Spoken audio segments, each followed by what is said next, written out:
Welcome to Happy Times and Places, whether that be a holiday destination or a muddy quarry, or perhaps both at exactly the same time. But look, it's a podcast in which I, Toby Haydock, watch a Doctor Who story and try to guess what my special guest's favourite thing about their chosen episode might be. Hi Toby, my name is Simon Curtis. Doctor Who made me want to work in TV, and I do. As I record this, I'm producing on Doctors, and the story I have for you to watch is from Season 8 and is Colony in Space. I was going to try to be artful about this. Hello everybody, welcome to this commentary for Colony in Space episode 3, which for me has a slight sense of deja vu about it. I had recorded, I'd been so good, I was about to go on holiday last week, so I got my affairs in order and pretty much everything was ready to go. And what I'd done when I was recording episode 3 of Colony in Space was I actually stopped in the middle because something happened. I can't remember what now.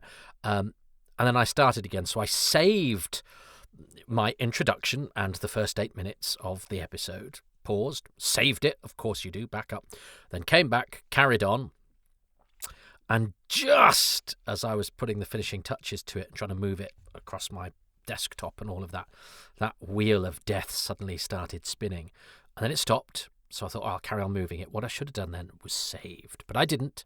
And so anyway, the wheel of death kept on spinning, which meant I had to shut down Audacity. But I was so quick that I got it back and I called it up, and I managed to highlight the stuff I'd done after that 8th minute and save the second section. So the later bit, the bit that could potentially have been lost when I had to shut down Audacity, so that I could save it all and have it ready to go. So when I was on holiday, I could just post.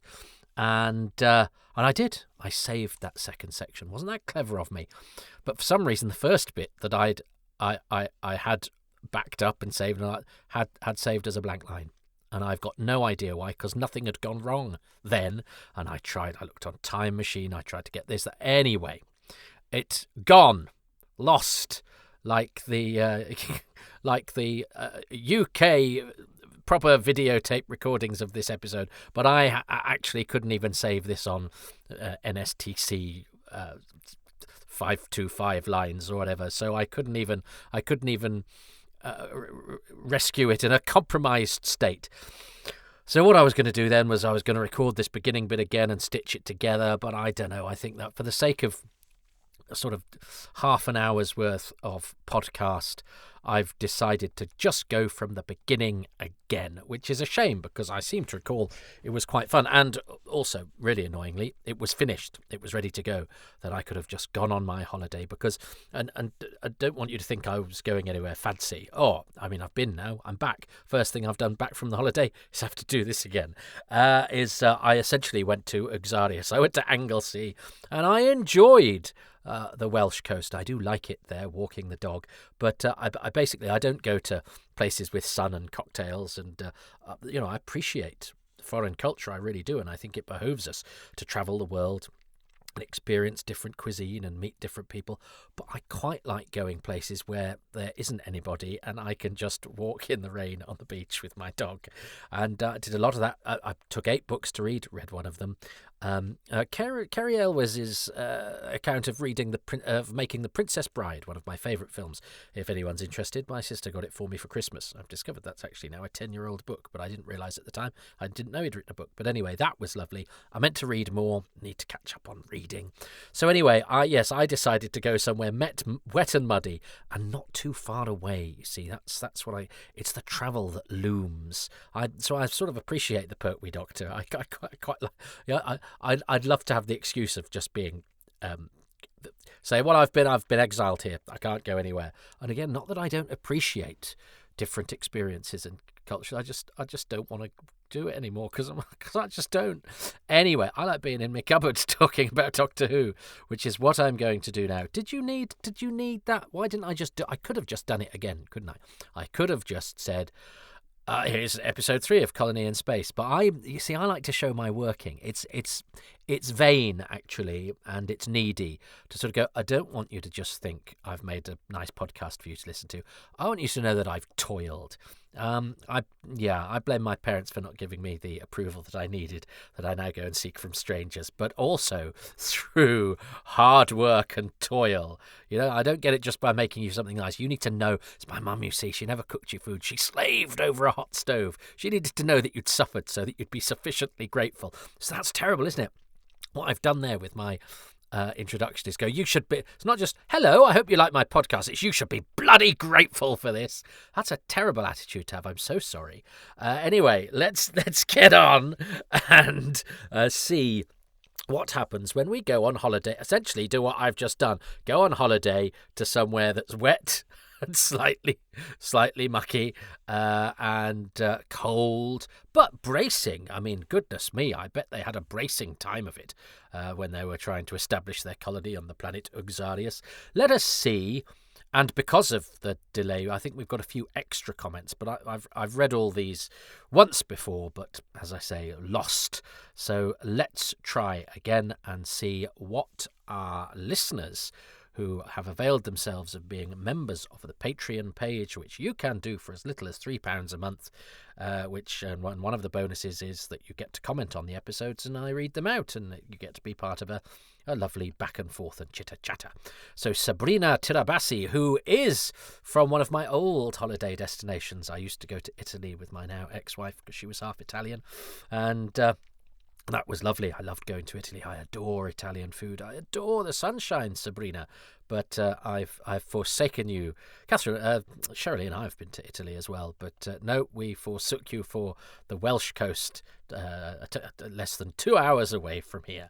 But Sabrina, greetings to you over there in sunny, gorgeous Italy with beautiful food at your fingertips. Sabrina says, funny that I have been doing some colony in space watching myself for the last few weeks.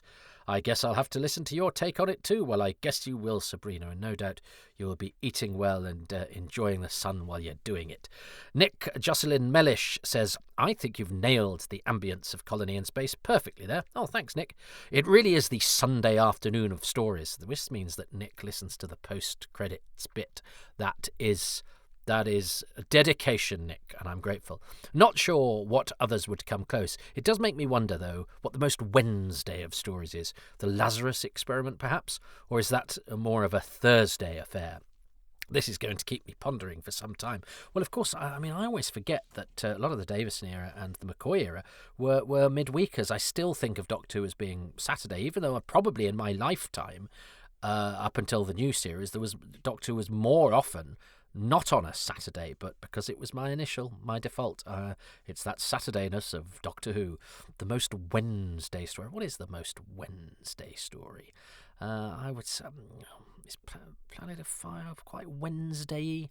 Planet of Fire is I think possibly the beigest Doctor Who story, even though it's sun-drenched. So you can be beige even when you're sun-drenched.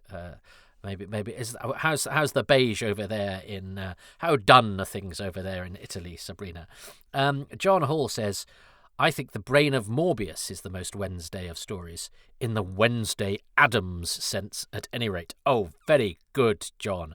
Yes, because of course, and there is a series now, isn't there, about Wednesday Addams called Wednesday. Jason Thompson says, good call to give the cast some recognition. Well, I know I did. No, I didn't. Well, I talked about them. That's all I talked about with episode 2, and yet I still didn't manage to choose them as my favourite thing, and showed how poor I am at playing this game. Jason says, they're all great. Maurice Perry is one of the best villains in Doctor Who, and I'm sure would be far more widely celebrated has this story been better regarded generally. Yeah, I think that's probably true. And also because of, I think, how things develop with Captain Dent, but I don't want to give too many things away, but we'll get to that. The fake lizard claws on the robot are bloody ridiculous, though. I said robot like Terence Dix then. I didn't mean to. I always say robot, but Terence Dix goes robot and Cyberman. Does he go Cyberman? Somebody goes Cyberman. But yes, robot. It's robot. I rather like this. I think there's an incongruity about the claws on the robot that I rather like. This story surely suffers the single worst case of small planet syndrome in Doctor Who. A few dozen colonists stand smack on top of the remnants of an ancient alien weapon by pure luck, and a mining team arrive in exactly the same spot and fight over who gets to stay or go, all in the space of a few square miles. And not one person at any point says, hang on, there's a whole bloody planet to play around with. So there surely is some room for miners and colonists. Yes, I was going to say that in episode 2, but I got distracted giving you CVs of actors. But yes, it very much is, we've got the mining rights to this planet, we've got the colony rights to this planet. It's massive! You don't all have to be in the same place. It's like landing in England and saying, yeah, I've got the mining rights to this planet, which includes Australia. I mean, people would go, I don't think you could spread that wide. That is very true. It is very TV. It is small planet syndrome is a great Doctor Who thing, isn't it? Where, yes, the 10 people in the room represent the whole planet. Shane Plays adds, I mean, if we can't have a quarry or a bunch of corridors to run around in, the least they can do is give us a small planet. Yes, indeed. Susie Ferguson. Hi, Susie. Susie says, great episode, and please do not watch what you're saying on my account. We're talking about a story that's been around for over 50 years, so I can hardly complain about spoilers. I know, but I like the idea of you coming in and having it fresh, Susie. John Hall adds, for what it's worth, I know how the final episode of Blake 7 ended long before I got to see the entire run of the show in the late 1980s. I know, but Maximum Power, which is a very good Blake 7 podcast, one of the participants actually didn't know how the series ended. And I loved listening along and was so glad that they didn't get spoiled. I don't like things being spoiled if they don't need to be. You know, I actually I was talking about this on stage last night about how I got annoyed when Paul Merton in one of his comedy things on the TV revealed who'd done it in the Mousetrap. And one of the great theatrical traditions is to say, you don't say who did it in the Mousetrap. And I remember watching this complaints programme and thinking, I'm so glad I missed that show, because that's really mean-spirited and I wouldn't have found that funny. And indeed, I'd have found out who'd done it in the Mousetrap, and I don't want to. And then in the complaints programme, they showed the clip, just in case you'd missed the offending moment and were breathing a sigh of relief. I find that sad. I think you should allow for there to be poetry in the world. Otherwise, you may as well not watch Colony in Space, may you? You may as well just say, Grok, what happens in Colony in Space? Susie says, another one, Blake 7. I haven't got round to yet, but yes, I know the ending of that too. Oh, Susie. I was there when it unfolded live in front of our eyes, and what a time to be alive. And so, I want other people to experience what I experienced when they did not know it. David Matthewman says, with respect to the Doctor getting into the driving seat, it does look odd, but there's an in-story explanation. The next scene makes it apparent that he's asked to go and check on the TARDIS, and presumably Caldwell thought it was simpler for him to just drive there. Treating the Doctor more obviously as a prisoner here would be showing IMC's hand too early. Yes, Caldwell makes it clear that he's not going to take no for an answer about taking the Doctor back to the ship, but he's friendlier about it than the colonists are when they first encounter the Doctor and Jo. That's very true. I change my mind on this. I've changed my mind back and forth about the TARDIS. I mean, as I say, I'm not really that bothered. I quite like having a different opinion every 5 minutes. Oh, this common body like a vagabond flag. Anyway, let's go. Anthony and Cleopatra basically saying the public are easily swayed. Yes, I think you're quite right, because, of course, I was saying, why didn't he handcuff him? Well, because IMC are trying to appear like the good guys at this point, and indeed, Caldwell is comparatively benign. So the handcuff point I made last week was actually just wrong. And, I think you can rationalise it in story. And Bernard Kay, who objected to Pertwee's behaviour, Bernard was quite caustic, and if he could take a dim view of what somebody was doing, he would. So I think he might have been just reacting to the fact that he found Pertwee a little bit sure of himself, that he decided to, interpret any action as a negative. But that says something about Bernard's character as well. Frank Shale says, yes, the solo moustache comedian. Was Mike Wozniak the trendsetter? I was talking about solo moustaches and how they're coming back into fashion. But Wozniak, I think, has a proper moustache. If you don't know Mike Wozniak, he's a wonderful comic. I gigged with him only less than a month ago, and he's got this gift of making the ordinary hilarious and making and writing the conversational so it's pin sharp and perfectly structured to make everyday speech seem like uncontrived comedic genius. Absolutely brilliant. He told this whole shaggy dog story about a bench burning down in his hometown and his investigation of who did it. But it was all done as a kind of one-on-one conversation. He was chatting to the audience like he was just sort of filling them in. And it went backwards and forwards and had segues and I mean more segues than a Happy Times and Places. But of course they were all. It sounded so conversational, and yet they must have all been written in order to hit the comedic mark so well. Absolute genius. What a privilege to watch. But Mike, I would say, has a much stronger sort of Toast of London, Dickie Davis type of moustache than the current rather sort of wispy, mimsy one that people who are prone to do their top buttons up and not wear a tie have. And it's not a combination I'm wild about. But let's not get into that because it's pure prejudice. Because I'm sure there are some lovely people that do both of those things. Anyway, Philip Marsh says, re the weight of the TARDIS. You see, this is where I'm changing my mind all over the shop. I've always assumed that the TARDIS weighs the same as a police box, as the interior of the TARDIS is in a different dimension to the exterior. Yes, I think that's a fair point. Yes, I have too much time on my hands, says Philip. And Jason Thompson, who knows his stuff and always has clarification on hand, says the inside-outside connection of the TARDIS might be one of the biggest and longest-running inconsistencies in the show. Just how connected are the interior and exterior dimensions? The interior rocks and tilts when the TARDIS is picked up or falls over. The Rescue, The Romans, literal cliffhanger. Full Circle, The Day of the Doctor, to name just a few. But doesn't spin when we see the police box spinning through space. Frontier in Space, Pyramids of Mars, Full Circle, again, The Keeper of Traken, and so on. The interior tilts with the exterior in the Ice Warriors and Castrovalva, but then Time Flight has a switch to reorient the interior while the exterior is on its side, and we're not supposed to think about exactly how everyone navigates that change from walking out of an upright door to climbing out of the top of a box. And to the point of this discussion, it can be manhandled by a few humanoids and carried on a forklift for loading into Concorde. But in Full Circle, Romana says it weighs 5 times 10 to the 6 kilos in Alzarian gravity.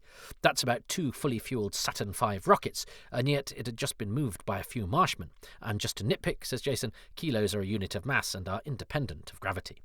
The bulk of visual evidence for the TARDIS having any kind of mass and weight supports the notion that the police box exterior can only have a mass similar to an actual police box, because we see it land on structures that would be unable to support it otherwise, such as the deck of the Mary Celeste or Ruby's upstairs flat, even before we get into questions about the ability of anyone to pick it up and move it. That's very true. That I hadn't thought of that. That yes, if it lands on something not too robust and it weighs massive space tons, it would just crash through the floor. As I say, I don't worry about it, and I don't mind these things being changed from story to story. And I do like looking at a TARDIS on a truck or something. But I also like it suddenly being, oh my God, this is more than just a police box. So whatever you want to do, writer, I say. David Gillespie Pratt says, what sort of person would have a list of all the techniques used to show the TARDIS landing or taking off? And who wants a copy? Haha, of course you have, David. Brilliant. And Jason Thompson comes back in. What sort of person would want someone to send them a copy of such a list? Raises hand eagerly. And John Hall joins in and wants one too. So I'm sure they've been exchanging lists, which is delightful. I'm glad that this Trivia Fest has facilitated that contact. Trevor Smith says, I bloody love Colony in Space. I was just 10 years old when this was broadcast, and Pertwee was and remains my doctor. Seeing the TARDIS land on another very muddy planet, and a planet with proper aliens and proper weird aliens, plus monsters, possibly, and then the Master turns up. It was everything I wanted Doctor Who to be. This, alongside the brilliant Third Doctor comic strips in TV action, cemented the Doctor in my young brain. See, for everyone, there's a story that's a point of contact or an era that it can just do no wrong. And, you know, when you sell it like that, Trevor, yeah, Colony in Space is not the muddy clay fest of repute. It's a smorgasbord of attractive, exciting qualities to lure a 10-year-old to the TV screen, and that's good to hear it. John Hall says it's rather a shame that Michael E. Bryant was overruled in his casting of Susan Jameson as Morgan. This might might have given Colony in Space the additional twist it needed to be better remembered, and I'm sure the future Mrs. Wibbsey would have done a tremendous job. Yes, because Susan Jameson did finally make it into the Doctor Who universe in the Paul Mars audios. But never on screen, actually. And it is rather a shame. I think, no offence to Tony Cornter, who is brilliant, but it just might have given a slightly different energy to the macho man fest that is the sort of testosterone flavoured bickering that occurs in IMCville. Michael Herbert says, when I was researching my biography of Malcolm Hulke, because Michael is the biographer of Malcolm Hulke, he helped us with the Malcolm Hulke documentary we made for season 7. Things are not, or he's not actually far from me either, Michael, and he does stuff at the there's a museum of sort of working class heritage and stuff in Manchester, and Michael's done some stuff there. But anyway, when I was researching my biography for Malcolm Hulke, says Michael, things are not always what they seem. Michael Bryant told me that Mac put a lot of work into the serial, doing extensive rewrites and broadening it out. I considered myself very lucky to have such good material to direct. Sadly, I hardly knew Mac. This is quoting from Michael now. Thanks, Michael Bryant, via Michael Herbert. Other than to shake hands with him when introduced to him by Barry, and be aware that during some studio recordings he would be sitting in the back of the control room or gallery. At that time, the BBC kept writers and directors apart, and all communications had to go via the script editor or producer. There was always a temptation to slightly rewrite dialogue in the rehearsal room, and those changes were telephoned into the script editor by the AFM at the end of play for each day for approval, or not. So because of the system, I had no interaction with Mac, other than knowing he was very well liked and a respected scriptwriter, and from what I could see, an extremely nice person. Ah, that's a real treat. Thanks for that insight from one Michael Bryant via another Michael Herbert. Thanks, Michael. Thanks, both Michaels. Lisa Gledhill says, unlike Toby, I am not a lover of TV shows based around a bunch of men shouting at each other and acting tough. And Lisa, that is absolutely fair enough. One just cannot help one's tastes. It's a genre which was beautifully satirised by Stephen Fry and Hugh Laurie in A Bit of Fry and Laurie, with their series of "Damn it, John" sketches. That's very true. They are very, very funny. These consisted of two suit-wearing blokes shouting a lot and delivering immortal lines like, "Damn it, John, we're going to make this place the best damn leisure centre in Uttoxeter." That's brought back so many happy memories. And it is, and there is a lot of, it's the power game through and through, isn't it? And the plane makers drinking whiskey, smoking fags and saying, "For God's sake, I'm having an affair with your wife and the engines aren't running," or something like that. Ha ha ha. Yeah, but that's kind of why I like them, Lisa. But I appreciate your alternate point of view. Legnog says, hello, Legnog. I first saw this, I think you mean story, not sorry. I first saw this sorry when the BBC repeated it 4 episodes a week in 2004. For some forgotten reason, I missed the broadcast and watched it on tape about a week later. The one bit I did catch live was the last few seconds of episode 3, completely out of context. Such an effective hook. I really wanted to know what Joe was looking at and what would happen next. I couldn't actually remember what did happen next, but I definitely remember that hook. Oh, well, that's the cliffhanger we have coming up at the end of this episode. Legnog also adds, an extra bit is in the black and white. Oh, the extra bit, we're talking about the bit that was missed now. That isn't in episode 2 and that was discovered when the Blu-ray was being put together. The extra bit is in the black and white telerecording of episode 2, so got sent to the countries that bought it in black and white in the 70s, Australia, New Zealand and 4 others. That's right. Thank you, Legnog. Like several other 70s episodes, they sent an early edit by mistake. This early edit didn't survive in colour, so didn't get the honour some others did of being randomly broadcast in the 80s to 2000s. That's right. So yes, the black and white recording had a little bit of extra stuff in it, which just goes to show it's worth looking at every copy. Nev Fountain says, Nev Fountain, illustrious comedy writer, dead ringer, and other half of Nicola Bryant. Nev is very welcome in these parts. What have you got to say, Nev? I'm sure we can think of an in-story reason why both the Masters and the Doctors TARDI. I would argue, Nev, because it is an acronym, it will be TARDISes. It's not TARDI. But anyway, that's just me being pernickety with you because you've got a better career than I have. That both the Doctors and Masters' TARDISes do the instant materialization thing. Perhaps it's the rarefied atmosphere of Exarius, or even the Doomsday Machine itself, causing the time machines to act all hyper. But whatever the reason, I'm just glad the Blu-ray people didn't see fit to fix it. I still haven't forgiven them for fixing, in inverted commas, the TARDIS materialization effect in Spearhead from Space, which I thought fitted the occasion perfectly, as if the TARDIS was hurled to Earth by angry gods, which to all intents and purposes it was. Replacing it with the standard of materialization was just wanton vandalism. Not that I take these things too seriously, of course. Well, and I've always vowed I won't ever lie on these or soft soap, and I hope I've got a good enough relationship with everybody to know that I'd never criticise for the sake of criticising or undermine the hard work being done. But I'm in your camp for that as well. But that's, for me, I take these things very seriously too. But also, I kind of know what I like and I like what I know. So if I'm used to something being a certain way, I think it should kind of stay that way. And now, obviously, we're celebrating the fact they didn't do something they didn't do. So that's a bit unfair of us in the sense that, well, they probably never considered it. It was a decision for this story, and we can find an in-story reason for doing it. But that's right. But talking about Spearhead from Space, that is a different case, and I would stand with you on that. But I wouldn't be rude about the people that did it on a forum, as some people are. And I think, of course, that's why I sometimes get defensive of my friends and colleagues who work on the range, because people can sometimes be, unkind and unpleasant. But Nev is not being that. He's just saying,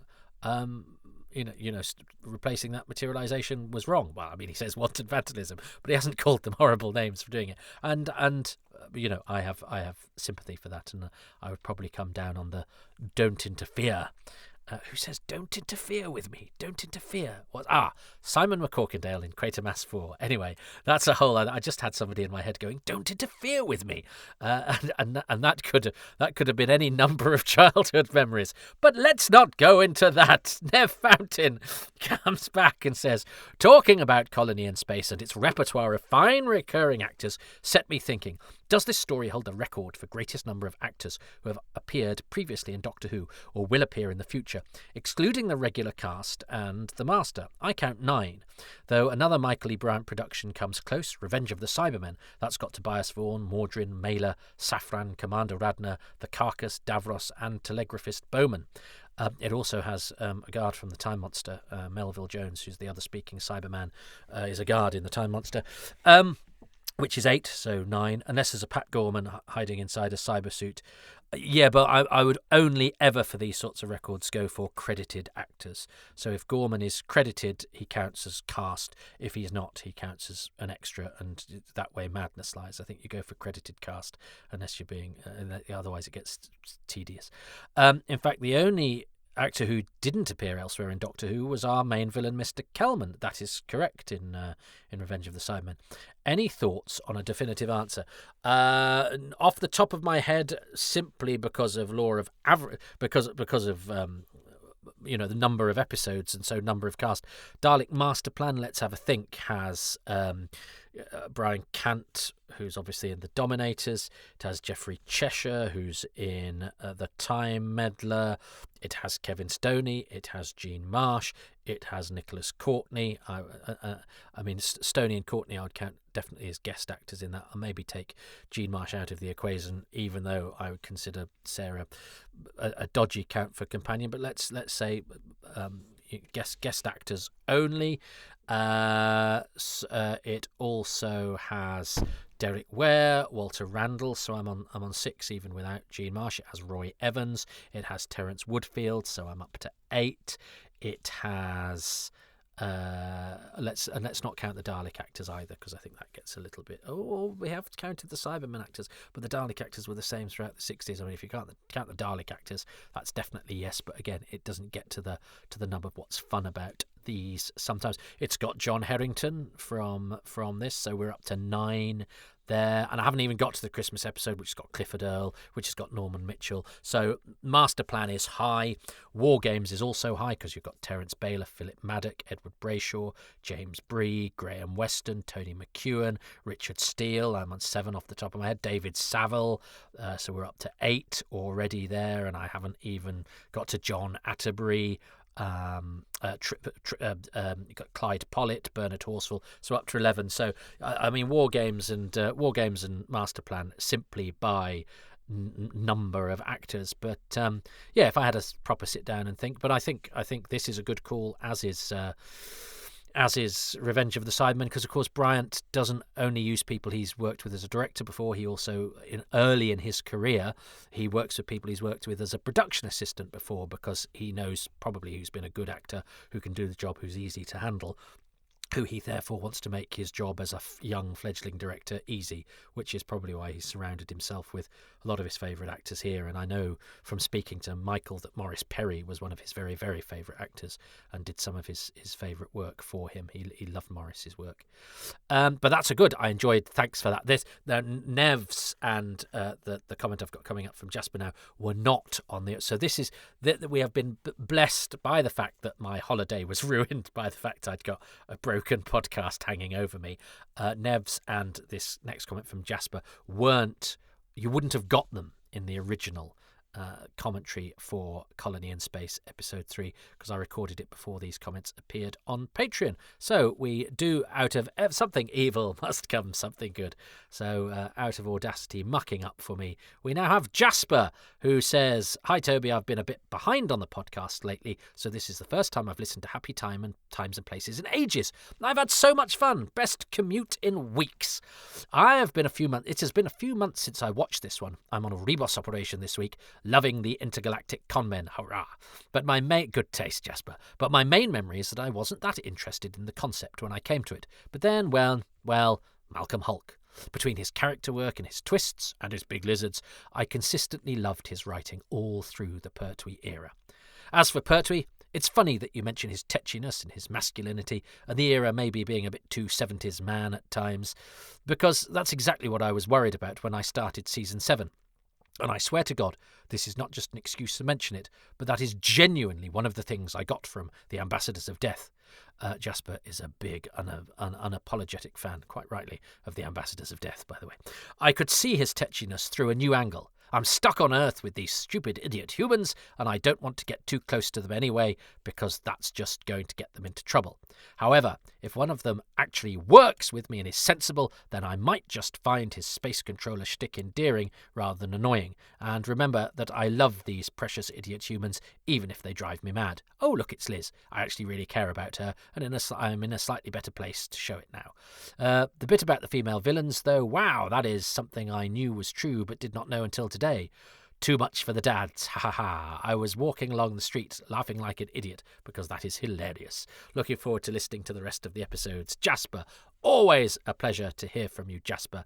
I hope you're very well, and as I say, if that means hearing from Jasper and Nev means it's worth doing this all over again, and I've no idea what I said on the first one, so let's get ready to play Colony in Space episode 3, second time in a week for me, in 3, 2, 1.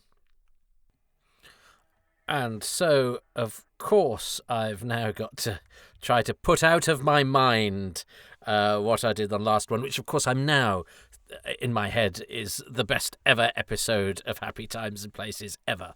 Why? Simply because I cannot access it. So that's it's missing episodes theory, isn't it? If it's missing, it's bound to be the best ever. But I'll just have to. I do seem to recall being quite happy with it, but that's the nature, isn't it? It's always that which we cannot access. I didn't mention at the end of episode 2, by the way, how I'm always slightly bothered when I rewatch this, how people's muddy boots aren't, they you saw Morgan come in from outside, tread on the mud, treading in the mud, and then in the studio the mud has not carried on. I do like the attention to detail of the scratches that you can see in that opening shot of Tony Cornter. And I rather like the incongruous image of the claws on the IMC robot. But this does slightly. We talked about small planet syndrome in the comments. This does slightly smack of small scene. That people are only existing within the drama that we can see. Because why has Morgan run out and then run away? He's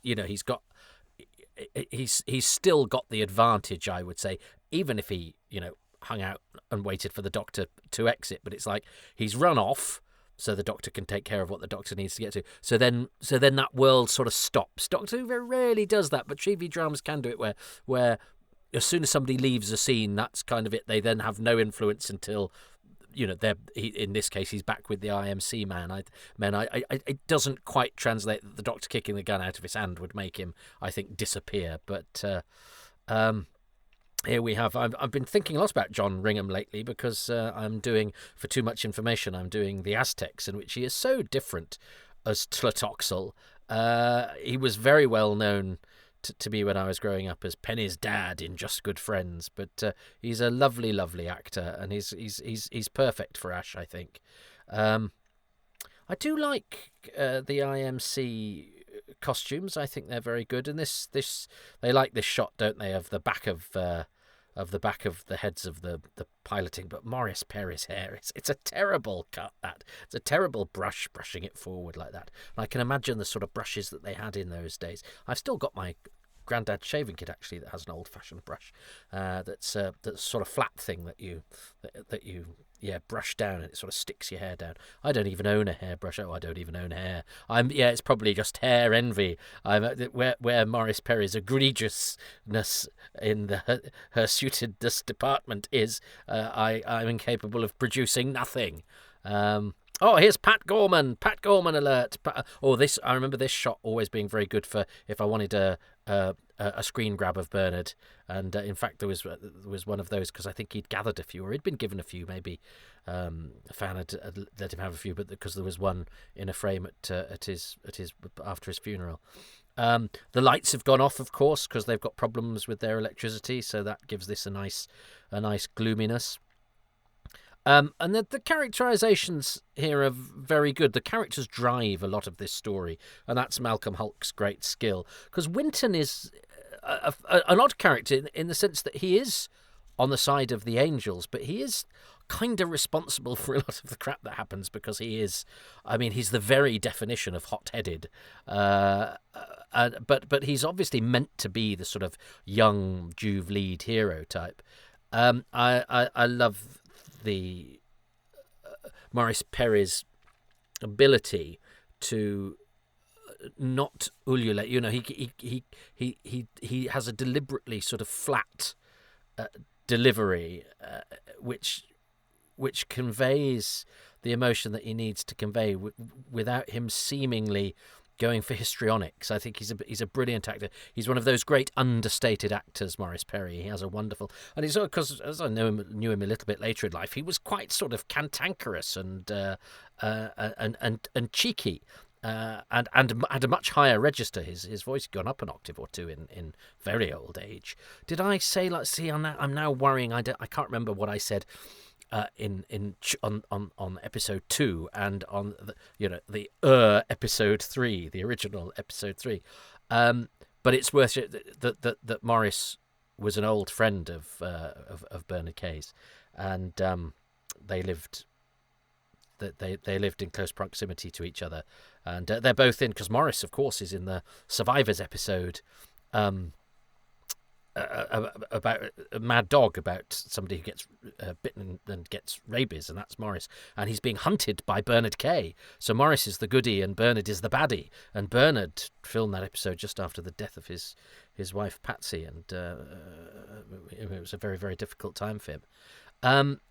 But when I stopped Maurice on the way to Bernard's funeral, apologies if I've said this before, this happens sometimes when I'm emceeing, when you MC the Comedy Store. The problem is you go on and you do the early show, but you're on 4 or 5 times because you have to introduce the show, and then you go on in between each act, and then you do the midnight show, and you do it all over again. So by the time you're doing the second half of the midnight show, you can't remember if the joke you're about to say you said at the 7 o'clock show or at this show, and I have once actually done a joke I'd already done in a show, and the audience were furious. I think they think you just make it up every time, and the fact that they got that peek behind the curtain and went, what, that thing he said before, he hadn't just thought of that, and I really had to work to get the back, having had a really good evening, but it was like I'd betrayed them. So I apologise if I'm betraying you now.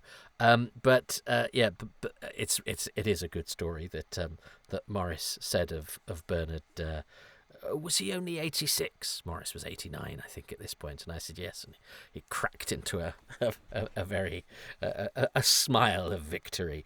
Anyway, so here we have. I like the fact that the robot they could have used this as a piece of merchandise. I like the fact that the robot there is armless. Because it means he could have, he has replaceable appendages. I like that. The robot, we don't talk about the robot much. It was very much the headline news of Colony in Space when I was a time tot. But this is Joe and Winton kind of causing a little bit of trouble. But I do like the fact that Joe has given Winton the idea. She's lovely 70s crash zoom into the character who's furthest back in the shot. That's very good. But there is something quite dramatically sort of engaging in a frustrating way, but a good frustrating way, in that our heroes kind of make trouble for themselves, because so long as IMC have the veneer that what they're doing is acceptable behaviour, they do have a sort of, it is advantageous to them,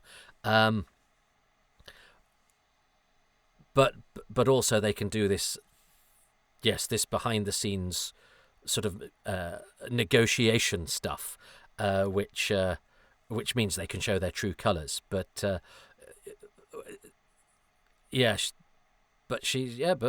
they were attempting to rob the spaceship. Yes, they were attempting to rob the spaceship to show something bad, but it's played into their hands. And this is the frustration of when the people on your side, and this happens with political discourse. Indeed, this very day, you see people who have your point of view do something stupid or say something stupid. You're not helping anybody, and that's exactly what Joe and Winton have done here. I love the way that Morris holds John Pertwee's gaze there. He's really menacing and really subtle. And Pertwee's great. Pertwee glowers people. There is this whole argument that Pertwee's, the word has been used. Pertwee's a bit of a prick. He is very testy, isn't he? But we like that. Again, we like that when he's testy with people we know are bad. We only don't like it when he behaves like that towards people that we like. Your enemy's enemy is my friend and all of that. But the Doctor is the lead character, and it's funny.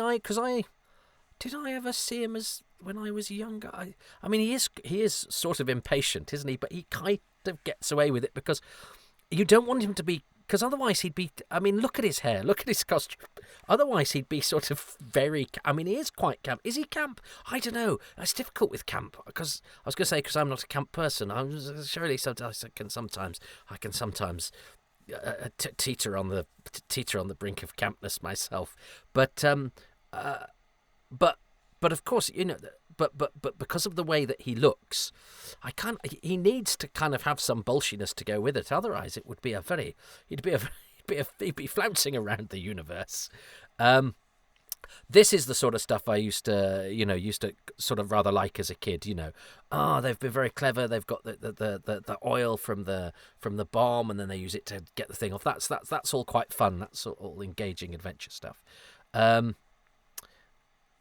I like this set. I like the fact that it's the old building has the has that chink of light, because it means that the rest of this set can afford to be quite dark, but you get the light source coming in, although it is lit from above. But I think they cheat it rather nicely, which means it's a good visual. And we've got a lovely, lovely bomb, which is always very exciting. So Pat Gorman here. I do like these IMC costumes. The black and the red is good, and they're nicely cut. But Pat Gorman plays lots of different parts in this story.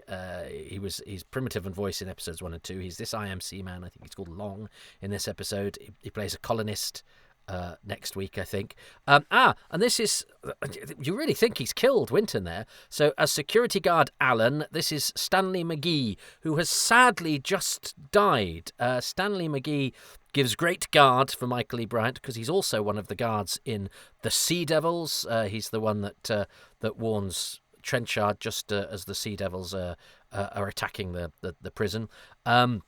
He does good mustachioed guard, and he was living in Australia. And I've just Facebook has just suggested me as a friend. I love that when he says, "When do you want him brought back alive?" And Captain Dent gives him the look as if to say, "Well," and because Morris's acting is so good, Captain Dent gives him the look as if to say, "What do you think?" But without doing anything.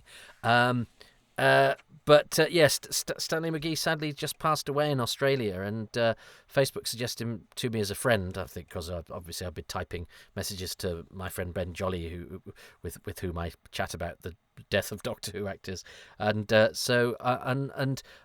clicked it, and his sort of memorial service was there, and seeing friends of his being very upset, and he seems to have been a great character. And I could have Zoomed him, couldn't I? I could have contacted him on Facebook and said, "Hello, Stanley, would you like to do an interview about Doctor Who?" And he seems like to have been a very engaged member of his community and had a really interesting life from Ireland to England to Australia.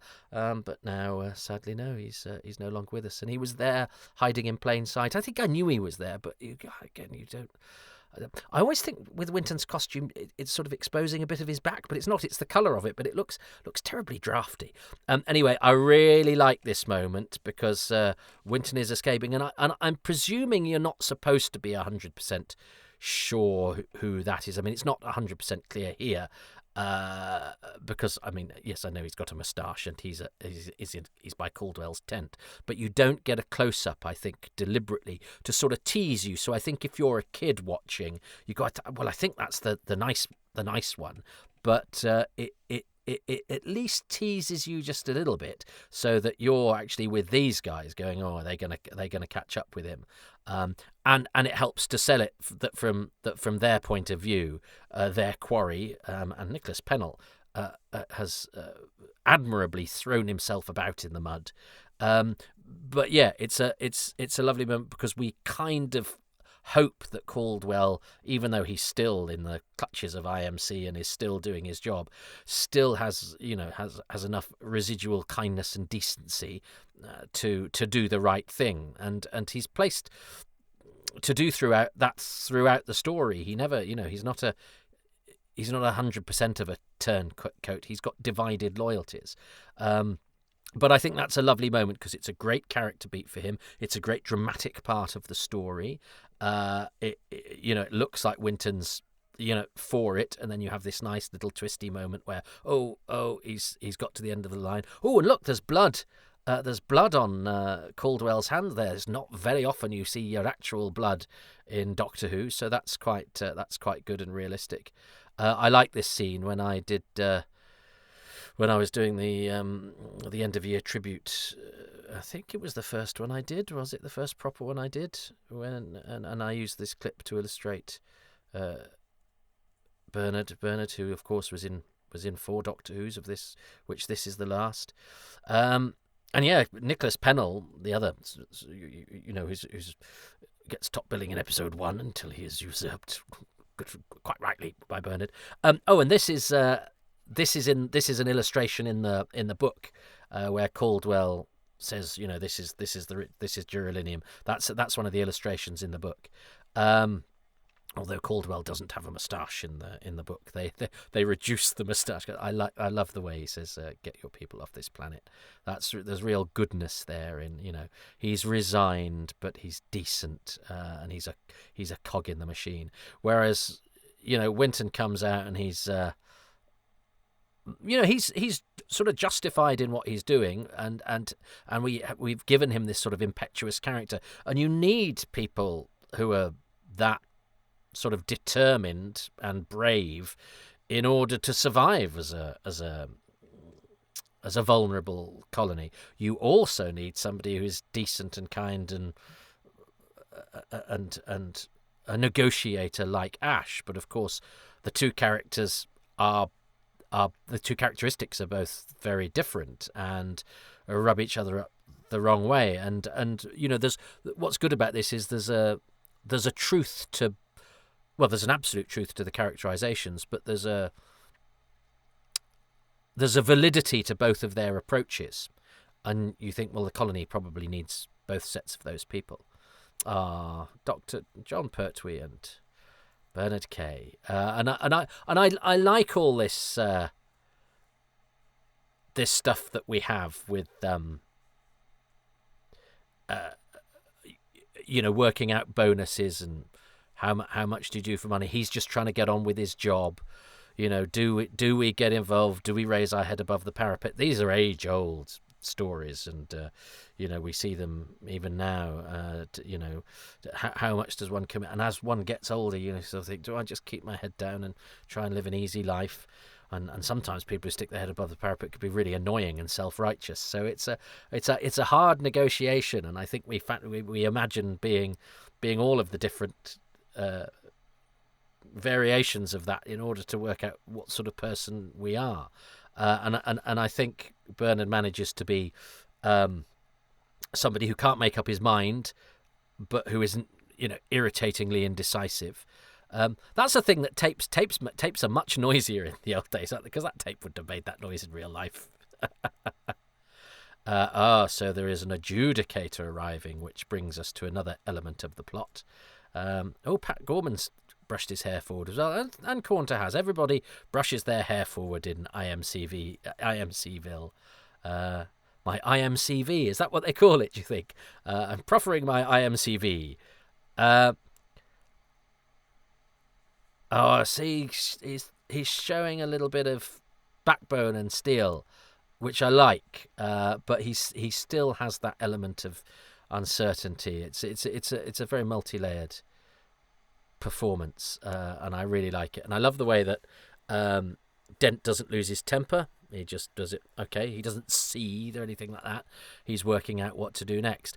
And I love this. You've just committed professional suicide. I remember thinking that was so grown up as a kid. And I remember reading it in one of the Doctor Who magazine, Doctor Who archives. And I think it doesn't take long to get to the cliffhanger. Or does he get speared in the chest? I think he does here. Maybe you don't see it. He's killed up. Yeah, spear in the chest. That's you got quite a lot of that in drama when I was growing up as a kid. You don't get so many spears in the chests these days. But I love the profession. I'm sure in the Doctor Who archive, the cliffhanger comes not long after when Captain Dent, tells Caldwell he's just committed professional suicide. That seems so grown up to me. I think I've mentioned already. It could have been in the Lost episode. I love the stuff about Caldwell being in debt. I like the real world sort of creeping in a little bit, the mundane things that make us. I've reconsidered my view of Lupton actually, since I was rather rude about the fact that he was such an ordinary. His motivations were so sort of prosaic and everyman, if you like, that actually there's something very real about that. We're often motivated by the stupid, silly little things, and great evil and can be done for petty little resentments. And I know I fight a constant battle, I think, to try and not let resentments and something that happened 15 years ago that I'm the only person that remembers sort of spoil my life. That's quite her smile there is quite sort of kids drama, isn't it? But I quite like it, where she's quite excited to see two men just get knocked out, and her two friends go in to raid the ship that is full of armed men who could machine gun them to death. But yeah, I remember being, thinking the idea of Caldwell committing professional suicide being such a grown-up sort of thing, and I sort of fantasized about that actually being the cliffhanger of things I fantasized about. And I think in my head, I like to, and I sometimes would think about, reading out the Target books or reading or making tapes of the archives or whatever, and I would have cheated, and I would have made that the cliffhanger, as if that's somehow this really bold thing for Doctor Who to be a supporting character, albeit one played by an actor I really liked, committing professional suicide would be something of a cliffhanger. But that's not un-Malcolm Hulkey, actually, because his original cliffhanger for Frontier in Space episode 5, wasn't it, was General Williams sort of saying, I will come with you, or whatever. Sometimes a character moment, and there are quite a few character moment cliffhangers in Enemy of the World, which I know is not a Malcolm Hulk story, but it sort of feels like it is, kinda. And I sometimes quite like those anti-cliffhangers in theory better than in practice, because you'd be like, that's naff, I want somebody being threatened by a monster or something. But I do like the idea that the Doctor Who might occasionally try to do something like that. But like a lot of things that I imagine, imagining them is probably more fun than actually experiencing them. I mean, probably count quite a few experiences like that. But now, and I find one frustration I have with Malcolm Hulk is that he's very good at making sort of individual lives count, and making characters very important, even, and making small characters the stars of their own movie, as it were, which of course we all are. But then he dispenses with extras very easily, and that's a sort of very television thing to sort of have. So these good colonists, who are essentially farmers, are then prepared to just go onto the IMC ship and gun people down. But I suppose I don't know what carving out a new frontier is like, and maybe you have to, probably, death is a much more everyday occurrence when you're a colonist trying to set up your own world, because life gets cheaper in the great unknown. I remember, and the reason I wanted the professional suicide cliffhanger and not this one, because I remember being quite disappointed. It's not so good when it's in bad quality either. And I also think, it perhaps needs, you hear the door shutting, but I think perhaps if the lighting had cast a shadow as the door shut, a shadow would blot out Joe's face. I think that would be slightly more exciting of a full stop. But actually, Hulk has very cleverly set it up by going, nobody that's gone into those caves has ever come back out again. So, we know that the place that she's going, once that door shuts, is going to be very, very hard for her to get out of. So he is IMC Man Long. So I suppose that's okay. But yeah, I chalk that up as one of the cliffhangers that I wasn't wild about when I was younger, but I think is rather fun now. I still quite like my professional suicide cliffhanger. I don't know why. I think it's just very grown-up wording, isn't it? So that is my my second attempt to commentary for episode 3. So of course I'm not going to cheat. I am going to choose the thing that I chose last time, but I suppose I need to go through the other things that I might have chosen, which I can't remember now, because it was a pretty resounding decision in the end to go for. I like the bit where Winton looks like he's come to the end and he collapses defeated. The IMC men are chasing after him. He's run into another IMC man, and you hear the shots, and he's been killed. But if you're a kid watching, you go, no, I think I'm ahead of this. I think that's the nice one. And we've seen him in long shot, and you kind of know he is. And of course, he's doing what Caldwell should be doing. But nonetheless, they don't show it because they do want it to seem slightly mysterious. So that's good work being done to just make what could have been a very straightforward moment just have a little bit of what ifs and buts about it. And it's a lovely character beat for the character of Caldwell, who I think is a great character, very well played. And it shows an important a moment in the development of what's happening between the colonists and the miners. And I love what Caldwell stands for.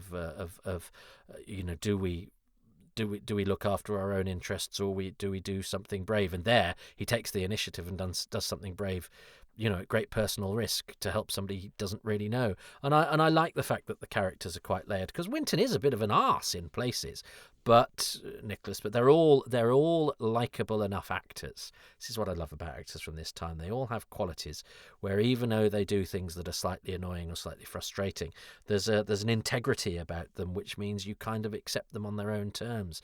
And it's layered, and it's clever, and it's very well done. So my moment that I chose was that moment between Winton and Caldwell in long shot, where you think Winton is going to get killed, unless you're a very perceptive child who's then feeling very pleased with himself, and actually he does not. So that was my favourite moment. I can't remember now the other ones that I chose. But what I'm going to do is because I'd done most of this before, but I didn't want to cheat and I didn't want to sort of marry up me post holiday and then suddenly 8 minutes into the episode you're suddenly hearing from me pre-holiday, and I try and pretend they were both from the same moment. So here's another advert for Patreon, and I need to advertise my Patreon.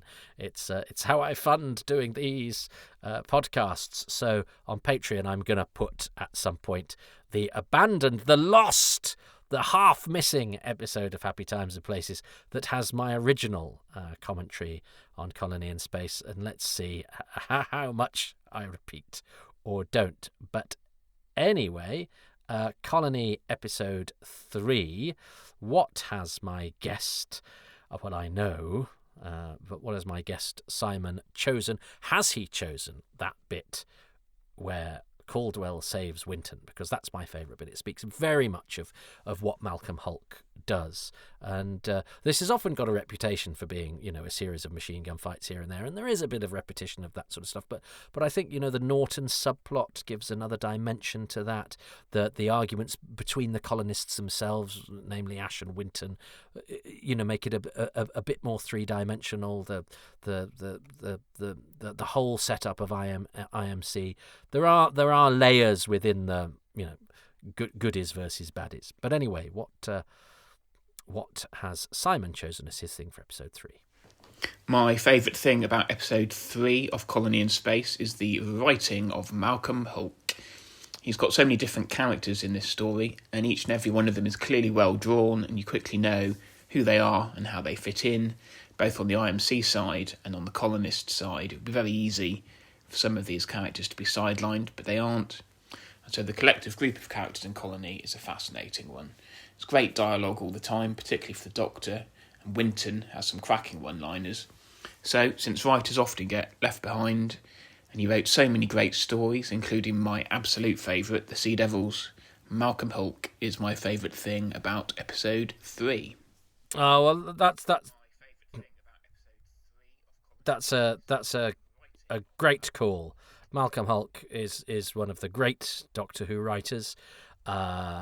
As I say, I found his books hard to get into because I read them when I was too young. But then when I visited them again when I was a bit older, they were the more interesting ones, and a lot of the bits that were most memorable about them were not in the TV versions. And I wonder why, because they're not things that couldn't have fitted into the TV versions.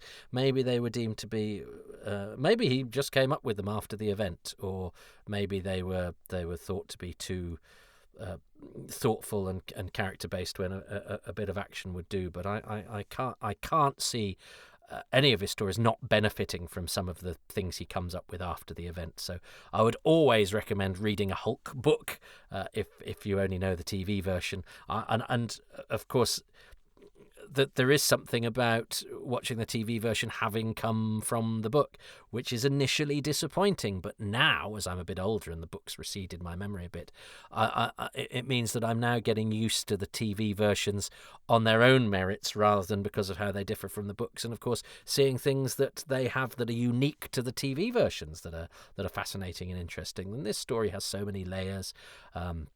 It's not just colonists and miners. You have that whole thing about the indigenous population of the planet, who we're going to get to know in later episodes, and the adjudicator is on his way. So we've got something going on there. So there's plenty of layering on, and then the individual scenes have lovely, lovely character moments. It means there is a lot of talk, but I don't mind the talk. But there's still plenty of action too, back and forth from the spaceship, and yes, quite repetitive gun battles, but.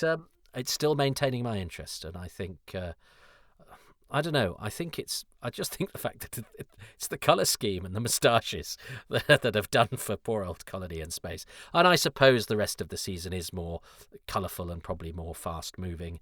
But I enjoy this, and I think Malcolm Hulke is a very, very good choice. even if you could have. Well, look, I'm not gonna bang on too much, because I might be repeating myself from episode 2. I might be trying to make up for what I imagined to be the brilliance of the original take of this. That probably wasn't brilliant story. It's probably just fine. But I'm sure there were some interesting moments or good jokes that I did then that I've failed to recapture now, and I will regret that. It's another of the accumulative life I've discovered is just an accumulation of regrets. That's what happens. That's why you start forgetting things, because you've got too many things pecking your head. This big queue of things. Because I still remember ones that I'm sad about. I was sad about when I was 7, but I've had another 40 odd years to add a whole mountain more. But anyway, let's not get into that. But I cannot make this too much of a confessional. I do wonder as well. I think I spent the first 3 minutes of this one apologising for something you needn't have even known about and obsessing about it. Should I just do the Doc 2 stuff? I'm not going to ask you if I should just do the Doc 2 stuff, because if you say yes, when I clearly haven't in loads, I will then they will be added to my lists of things I regret and am sad about, and I will fixate upon those, and I'll also be disappointed, because I know what the answer I want is. No, everything you say is brilliant, and you just carry on. But so I don't need to ask, because I just assume I won't. I don't assume you think that. I assume the worst. But people do listen, and people are nice. So just talk about Doctor Who, Toby. Just talk. It's okay. Doctor Who, hurrah! And to do anything, yes, I'm just going to talk about Doctor Who. I promise. To do otherwise, and here's a cliffhanger we're going to love. To do otherwise would be professional suicide.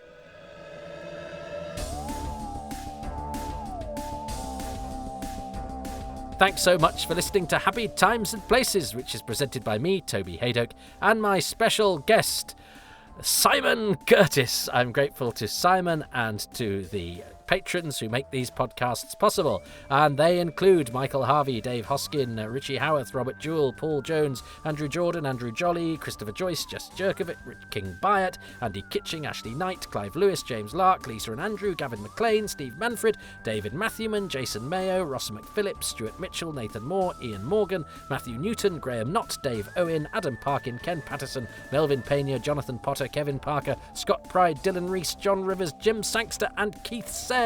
The music is by Dave Gates and the artwork by Dylan Patterson.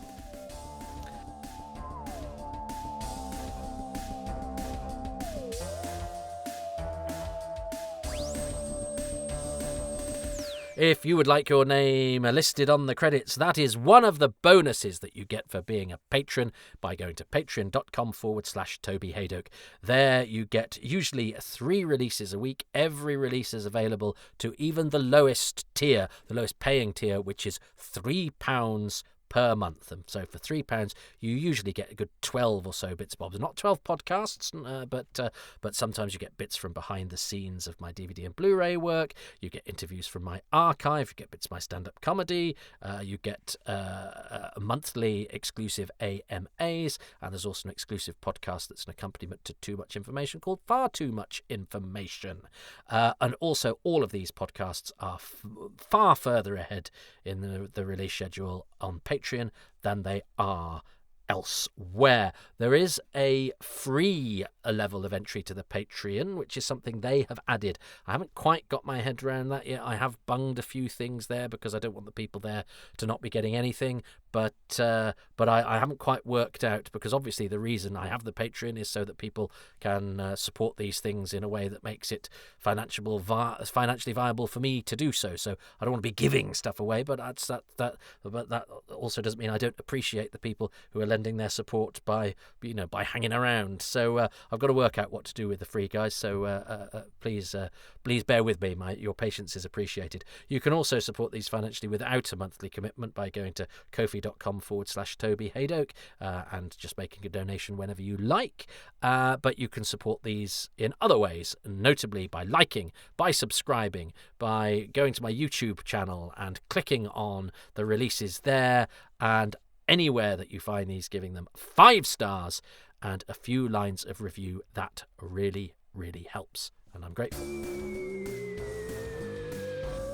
You can follow me on social media, pretty much everywhere. I'm on, what am I on? I'm on Twitter at Toby Haydock and at Haydock Podcasts, to show that I'm a bit of a Caldwell in that I've a foot in the Twitter camp, but I'm also there helping out the Blu-ray people. I mean, I really am. I'm taking my like for Bernard Kay a little far, aren't I? So I'm in the blue sky as well. But I'm telling them that Twitter is rich with duralumium. I'm also on Facebook. I have a Facebook page. I have an Instagram and the YouTube channel. Please like and subscribe to that. That would really help. And click on the videos of these, even if there's only a holding graphic. It's just the audio. But my son told me that these should be available on YouTube because that's how some people consume their podcasts. And of course, I get pretty good listenership on the Apples and the iTunes and the Podbeans and the Spotifys. YouTube, I look like I've got no friends whatsoever, especially as they release these twice and I'm not quite worked out how. I've set it up to be automatic and it does it twice. So not only do I only get double figures watching it, I get double figures watching it twice. And it's about equal of both as well, so I can't delete one or I lose half of my... Oh dear, what am I doing? Why am I sharing this with you? You don't need to know this. You're just here for the artifacts and the memories. But anyway, this is the plug-in bit. Right, go away. But thank you. Follow me on social media. Do the nice stuff. Thanks.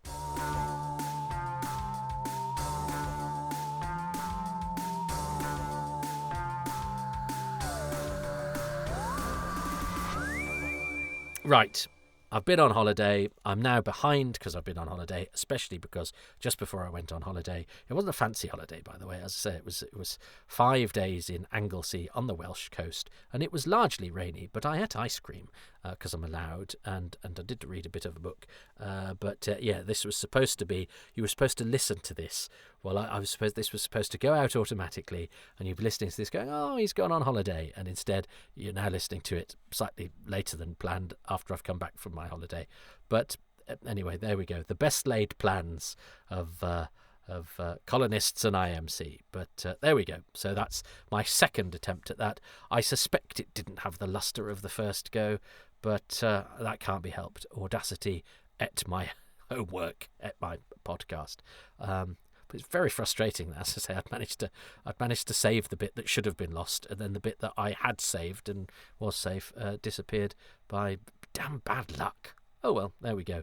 Done now. Episode 4 next, and I'm only going to watch that once.